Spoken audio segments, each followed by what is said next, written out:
tonight.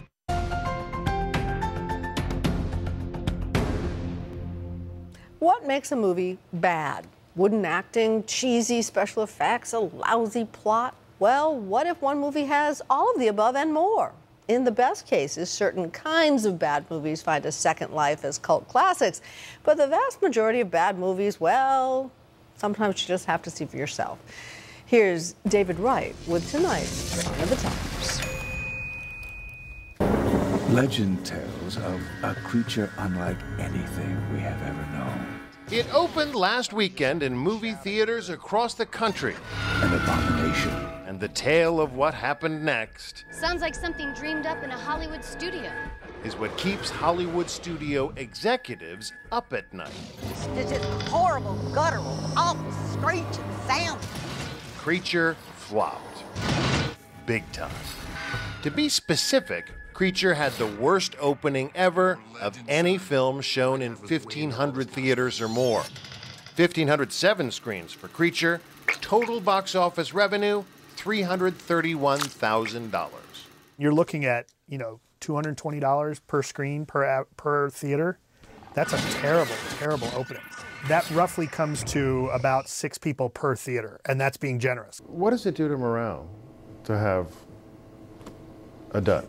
We're not going to live or die by the fact that this didn't work. I think I'm hurt the most by this, obviously. I mean, Sid is, an incredible, great, iconic figure in Hollywood.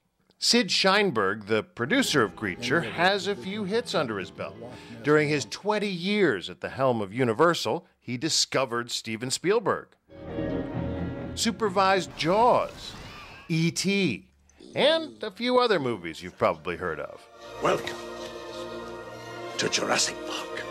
In fact, Sid Sheinberg is one of the guys responsible for the modern strategy of wide releases. Movies were released in a different strategy than what we see now. It's what they called road shows. We'd see it in a few markets, and then as buzz built up, they'd go nationwide. But the all-or-nothing blockbuster approach he helped pioneer clearly didn't work with this creature. Ironic, isn't it, that maybe he's been eaten by his own creature? Exactly. He needs to go back to something like Jaws, probably. So what happened? Well, in Creature's defense, this wasn't the weekend they expected. A few months ago, no other big movie wanted to open on 9/11 weekend. And there was a football strike. The field was wide open. So basically, this looked like a good weekend 2 months ago. It was a great weekend. It's mutated. Then Contagion moved its release date. And the football strike was resolved.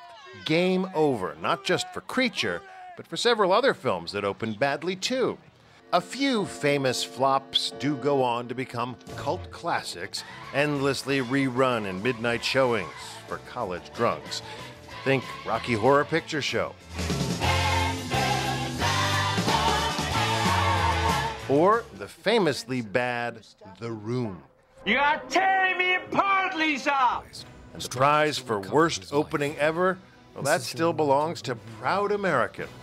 You are a Navy SEAL. An earnest 2008 Hallmark card of a movie that opened in 750 theaters and earned less than $100,000, $128 a screen. In other words, Creature did twice as well, but that's small consolation. What happens with a lot of these movies is that you hear news about them and then they're just forgotten because there's not even anything good in the badness. Creature may well become another footnote in the Internet Movie Database. Run! Not the worst ever, but pretty, pretty bad. I'm David Wright for Nightline in Hollywood. Ooh, you can tweet us at Nightline and tell us what your favorite worst movie is. And finally,